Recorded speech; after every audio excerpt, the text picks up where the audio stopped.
আসসালামু আলাইকুম প্রিয় ভাই ও বোনেরা, সবাই কেমন আছো? আশা করি সবাই অনেক ভালো আছো। আমিও তোমাদের দোয়ায় আর আল্লাহর রহমতে অনেক ভালো আছি। বন্ধুরা, আজকে আবার চলে এসেছি তোমাদের সাথে রান্নার রেসিপির সাথে সাথে আমার মজাদার ইসলামিক হাদিস ও গল্প নিয়ে। ভিডিওটা সম্পূর্ণ না টেনে দেখার অনুরোধ রইল তোমাদের কাছে। আর বন্ধুরা, আমার ভিডিওটা যদি তোমাদের ভালো লাগে তাহলে অবশ্যই আমার চ্যানেলটা সাবস্ক্রাইব করে দেবে, লাইক কমেন্ট শেয়ার করে দেবে। আর বন্ধুরা,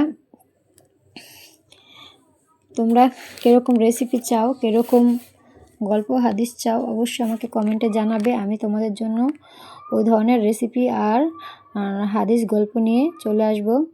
আমার এই স্বপ্ন রান্নাঘর চ্যানেলে শুধু পাবে মজাদার ঘরোয়া রান্নার রেসিপি আর সাথে বিভিন্ন শিক্ষণীয় ইসলামিক গল্প ও হাদিস। বন্ধুরা, তোমাদের সাথে এর মধ্যে অনেকগুলো গল্প ও হাদিস আমি দিয়েছি। তোমরা কিন্তু এখন অনেকে কমেন্টে জানাওনি তোমাদের কীরকম লেগেছে। তোমরা অবশ্যই আমার এই ইসলামিক হাদিস ও গল্পগুলো শুনবে, তোমাদের জীবন বদলে গেলেও যেতে পারে। আর আমার এই রান্নার রেসিপিটাও দেখবে। যদি ভালো লাগে তাহলে অবশ্যই আমাকে সাপোর্ট করবে। আমার চ্যানেলটা অবশ্যই সাবস্ক্রাইব করে দেবে, লাইক কমেন্ট শেয়ার করে দেবে।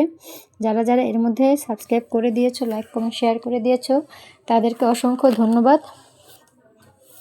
আর যারা এখনও করোনি তারা এখনই সাবস্ক্রাইব করে দাও, লাইক কমেন্ট শেয়ার করে দাও। বন্ধুরা, আজকে তোমাদের সাথে আমি আমার ছাদ বাগানের টাটকা মিষ্টি কুমড়া শাক এবং টাটকা চিংড়ি মাছ দিয়ে শাক ভাজি করছি, সেটা রেসিপি দেখাচ্ছি। এবং আমি ঘরোয়াভাবে আর কী রেসিপি করলাম তোমরা এই ভিডিওতে দেখতে পাবে। এবং তার সাথে আমি আমার ইসলামিক হাদিস তোমাদের শোনাবো। তো বন্ধুরা, কথা না বাড়িয়ে চলে যাই মেন গল্পে। আজকে বন্ধুরা, তোমাদের সাথে আমি যে বিষয়ে হাদিস শোনাবো সে বিষয় হচ্ছে নামাজ। আমরা নামাজ নিয়ে আজকে তোমাদের সাথে আলোচনা করব বন্ধুরা। তাই অনুরোধ রইল আমার ভিডিওটা সম্পূর্ণ না টেনে পুরোটা দেখার জন্য। তো বন্ধুরা, চলো আমরা শুরু করি। আমাদের প্রিয় নবী মুহাম্মদ সাল্লাল্লাহু আলাইহি সাল্লাম বলেছেন, কিয়ামতের দিন বান্দার আমলের মধ্যে সর্বপ্রথম নামাজের হিসাব নেওয়া হবে। যদি নামাজ ঠিক থাকে তবে তার অন্যান্য আমল ঠিক থাকবে। আর যদি নামাজ নষ্ট হয় তবে অন্যান্য আমলও নষ্ট হবে। সুনান আত-তিরমিজি। এই হাদিস আমাদের শেখায় নামাজ শুধু একটি ইবাদত নয়, এটি মুসলমানের জীবনের মূল ভিত্তি। জীবনে একটি ঘরের খুঁটি শক্ত না হলে ঘর টিকে না, তেমনি নামাজ ঠিক না হলে ঈমান দুর্বল হয়ে যায়। নামাজ মানুষকে খারাপ কাজ থেকে বিরত রাখে। আল্লাহ তাআলা বলেন, নামাজ অশ্লীল ও মন্দ কাজ থেকে বিরত রাখে। যখন একজন মানুষ দিনে 5 বার নামাজ পড়ে, সে আল্লাহর সামনে দাঁড়ায়, নিজের ভুল স্বীকার করে ক্ষমা চায়, তখন তার মন নরম, চরিত্রের সুন্দর হয়। একটি ছোট ঘটনা তোমাদের সাথে বলি। এক সাহাবী নবীজি মুহাম্মদ সাল্লাল্লাহু আলাইহি সাল্লামকে জিজ্ঞাসা করলেন, ইয়া রাসূলুল্লাহ, যদি কেউ নিয়তির নামাজ পড়ে কিন্তু মাঝে মাঝে গুনাহ করে, নবীজি সাল্লাল্লাহু আলাইহি সাল্লাম বললেন, তার নামাজ একদিন তাকে সেই গুনাহ থেকে ফিরিয়ে আনবে। দেখুন না, নামাজ মানুষকে ধীরে ধীরে পরিবর্তন করে। আজ হয়তো ভুল করেছি, কিন্তু যদি নামাজ না ছাড়ি, একদিন নামাজই আমাদের সঠিক পথে নিয়ে আসবে। নামাজের অনেক গুরুত্ব বন্ধুরা। এখন আমি তোমাদের সাথে নামাজের গুরুত্ব নিয়ে আলোচনা করব। আরেক হাদিসে নবীজি মুহাম্মদ সাল্লাল্লাহু আলাইহি সাল্লাম বলেছেন, নামাজ হলো দ্বীনের স্তম্ভ। সুনান ইবনে মাজাহ। স্তম্ভ ভেঙে গেলে যেমন ঘর পড়ে যায়, তেমনি নামাজ ছেড়ে দিলে দিন দুর্বল হয়ে যায়।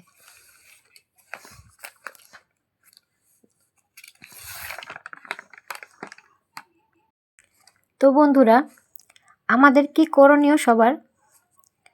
আমাদের সবার করণীয় হলো 1. 5 ওয়াক্ত নামাজ সময় মতো পড়া। 2. মনোযোগ ও খুশমেজাজে সহকারে নামাজ আদায় করা।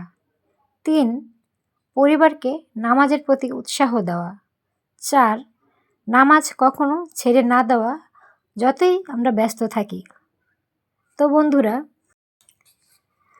আমার প্রিয় ভাই ও বোনেরা, নামাজ আদায়ের আমাদের জান্নাতের চাবিকাঠি। দুনিয়ার সব কাজ একদিন শেষ হয়ে যাবে, কিন্তু নামাজ আমাদের কবর ও আখিরাতে আলো দেবে। আসুন আজ থেকেই আমরা প্রতিজ্ঞা করি, কোনো অবস্থাতেই নামাজ ছাড়ব না। আল্লাহ তাআলা আমাদের সবাইকে 5 ওয়াক্ত নামাজ কায়েম করার তৌফিক দান করুন, আমিন। তো বন্ধুরা, আমার এই হাদিসটা শুনে যদি তোমাদের মনের কোনো একটু পরিবর্তন হয়ে থাকে, তাহলে আমি বুঝতে পারবো যে আমার এই হাদিসটা আমি কষ্ট করে তোমাদের কাছে বলেছি, আমার কষ্টটা সফলতা পাবে। এখন বন্ধুরা, পবিত্র মাহে রমজান চলছে। আমি এই রমজান নিয়েও তোমাদের সামনে একটা হাদিস তুলে ধরেছি, তোমরা আমার ভিডিওটা দেখলে জানতে পারবে। বন্ধুরা, নামাজের যে গুরুত্ব কতটা, আমরা মুসলমান ঘরের যারা জন্ম নিয়েছি, আমাদের নামাজ ছাড়া কোনো কিছুই সাথে যাবে না। আমাদের কাছে নামাজ এরকম একটা জিনিস, নামাজ হচ্ছে বেহেশতের চাবি। আর নামাজ যদি আমরা মুসলমান ঘরে জন্ম নিয়ে 5 ওয়াক্ত নামাজ আদায় না করতে পারি, তাহলে কিন্তু আমরা মুসলমানই না বন্ধুরা। তাই আসো আমরা সবাই মিলে 5 ওয়াক্ত নামাজ আদায় করার চেষ্টা করি, ঘরে কোরআন তেলাওয়াত করি। এই যে পবিত্র মাহে রমজান এসেছে বন্ধুরা, এই মাহে রমজানে আমরা বেশি বেশি করে কোরআন তেলাওয়াত করি, 5 ওয়াক্ত নামাজ পড়ি, আর আল্লাহকে স্মরণ করি।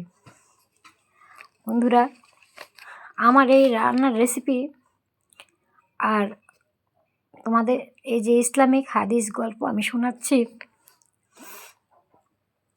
যদি আমার উসিলায় তোমরা কেউ দিনের পথে ফিরে আসো, তাহলে আমিও আল্লাহর কাছে অনেক ভালো থাকবো। আমি চাই বন্ধুরা, আমার এই শিক্ষণীয় জিনিস দিয়ে তোমাদের কোনো একটা উপকার হোক, তোমরা কিছু শিখতে পারো, কিছু জানতে পারো। ইসলামের অনেক অনেক হাদিস, অনেক অনেক গল্প রয়েছে বন্ধুরা। আমি চাই তোমাদের কাছে, আমি যতটুকু জানি তোমাদের কাছে তুলে ধরার জন্য। তোমরাও কিছু জানো, কিছু শিখো। আমি তোমাদের রান্নার রেসিপি দেই, সাথে সাথে ইসলামিক হাদিসও বলি, যাতে তোমরা কিছু শিখতে পারো, কিছু জানতে পারো, এবং তোমাদের জীবনটায় কিছু হলেও বদলায়। কেউ কেউ কেউ হয়তো ভাবছো যে আপু, রান্নার ভিডিওর সাথে সাথে আপনি ইসলামিক হাদিস গল্প কেন শোনান? আমি চাই আমার উসিলায় তোমরা কিছু শিখো, একজনের উসিলায় একজন কিছু শিখতে পারে। তাই আমি যেটা জানি আমি সেটা তোমাদের কাছে পৌঁছে দিতে চাই। এতটুকুই বন্ধুরা।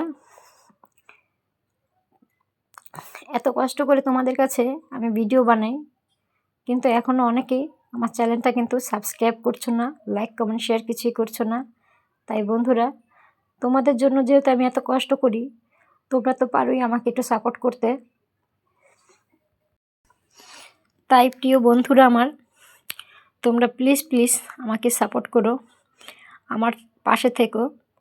আমি চাই আমার দ্বারা তোমরা কিছু শিখো, জানো, বাস এতটুকুই। আর আমার চ্যানেলটাও আমি সামনের দিকে যাতে এগিয়ে নিতে পারি, তোমরা যদি আমাকে সাপোর্ট করো, তাহলে আমি অবশ্যই পারবো আমার চ্যানেলটা আমি সামনের দিকে এগিয়ে নিতে। তাই বন্ধুরা, তাই আজ এই পর্যন্তই। তোমাদের সাথে আর কথা বাড়ালাম না। ধন্যবাদ।